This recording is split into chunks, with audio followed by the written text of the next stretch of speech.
Awesome. So if you've seen me speak before, you may be surprised by the title of this talk.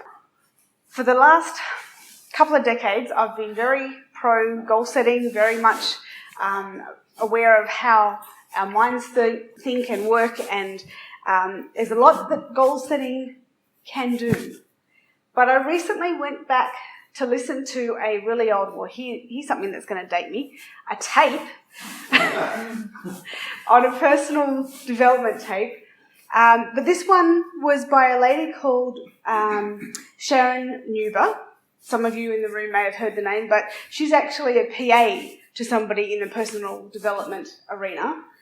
And she was talking about organisation skills, a particular way that she organises her life. Now, I listened to this tape between Christmas and New Year, and it got me thinking, because that's the prime time when you're going to set goals, isn't it? The way she organised her life, the roles in her life, it led straight into what you want to create in those roles. To go back a step, this is my life. These are my roles. So I'm a stepmom of 3 and a mum of 2 fur babies. I'm a carer of some international students. And in the top first 2 slides, you can see my hubby, who's supported me all the way and is often here when I'm talking. He has my back in every corner. My day job is as a massage therapist. This is my life. This is what I bring to the hub, but this is what I just bring to life. Why is it, though, that I'm saying don't set goals?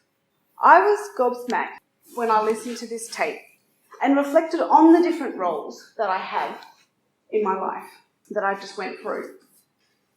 I don't know if anybody has set goals and felt really inspired to go out and achieve, or if others like me have set goals and not quite shut down, but really felt a whole lot of pressure. When I reflected on what Sharon was saying, and what, as it happens, I was sent in some email information as well around intention and outcomes versus goals at this same point in time, all the pieces started falling into place for me. And all of a sudden, that pressure that I was feeling when I was setting goals seemed to actually have a reason that, as I'll come to, I'm thinking maybe I put the cart before the horse. When I was setting goals, I was focusing on problems.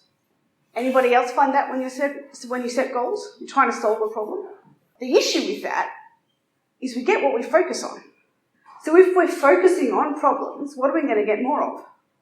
More problems. So if we focus on outcomes, we think about things in a more creative, more positive manner, rather than get stuck in the problem. Our timing can be present, whereas when we're setting goals, it can be much more focused in the future. What difference does that make? Well, it's very hard to be grateful now for what I already have if I'm busy focusing only on the future. But if I can be grateful now in the present, that creativity and positivity are strengthened. That touches on to the next point about not having enough and abundance. All those 3 sort of tying together. If we focus on having enough, going back to the first point I made, we get what we focus on. So if we're coming from the point of view of focusing on problems and not having enough, that's the emotion that we're creating, that's what we're resonating with, that's what we'll attract. But if we can focus on the abundant side of the equation, we already have enough.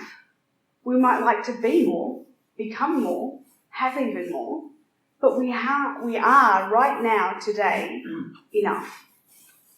It also brings our focus back to internal, what we are in control of. If we are focused on external factors, we can't always guarantee those external factors are going to happen. I can set, for example, I want X many clients for my massage practice this week, but I can do things to encourage people to call, but I have no way of guaranteeing or even being in charge of how many calls or appointments I get.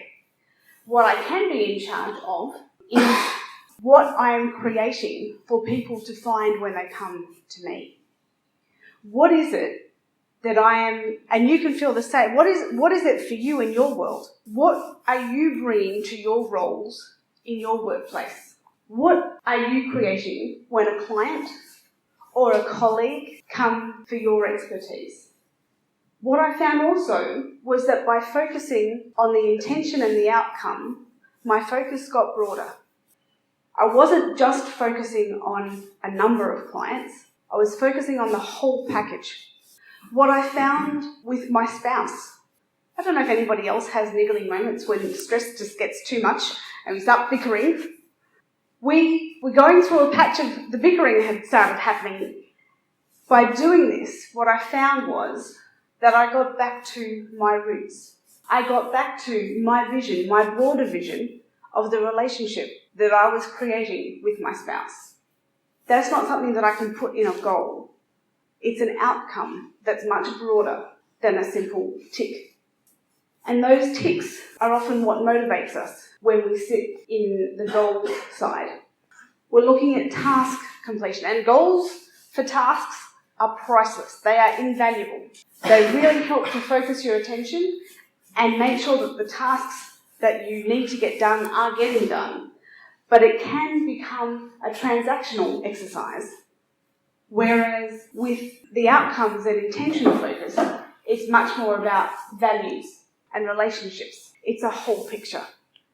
At the end, I'll tell you why I'm so passionate about these steps and what changes that's made in my business as well. So what roles do you have in your life? As I said, I'm a spouse, a stepmom, a carer for international students. I'm a therapist, but I'm also a co-founder of a business. There's a lot of collaboration that we're focusing on within the business. And the two little monkeys, well, I can't show you their faces, but they're my niece and nephew. They're all the roles that I play. There are other things, like volunteer positions that I hold. What are the roles that you have in your life that are worthy of you creating some serious outcomes that you want to see happen in 2020 in those different roles? For each role, if we create the different outcomes, it can lead you places. Those different outcomes get clearer. For example, I was talking to you about the experience I had with Andrew, my spouse, when I realised that what was really important to me was supporting him, encouraging him, inspiring him. It was a totally different coffee that we went out for than we'd been for a while. The conversation was much more geared around listening to him and actually hearing what he was saying, where he was at, not just paying lip service and getting stuck, as sometimes I'm guilty of in my own little world. And if we do that for each of the roles that we have, we can take those outcomes and focus on tiny steps. If we chunk those outcomes down into the tiny steps that are actually going to make up what it's going to take to get that outcome, that's where goals come into play. That's what I meant by putting the cart before the horse. If we can focus and create our clear intention and outcome, those goals, if we make them small enough, those steps tiny enough, we can just fall over them, just about. So some of the goals that I had for my position as a co-founder for our little business is to be courageous and solution-oriented, focused on how I think about health for individuals and making sure that I'm thinking outside of the box to find those solutions. Some tiny steps that can help me to reach that outcome are finding successful practitioners as mentors within the industry who I can learn from, and finding other therapists who work differently. But once we get to those tiny steps, sometimes we find that we actually need things. There are resources that we either need to go and dig up, we know we've got them somewhere, we need to go and focus and find them. Or it might be that we don't have them at all. Those are the ones we need to find. So my question to you is, what roles make up your life? What are crucial in making you you? What intentions or outcomes would you like to see for those roles in 2020? Thank you.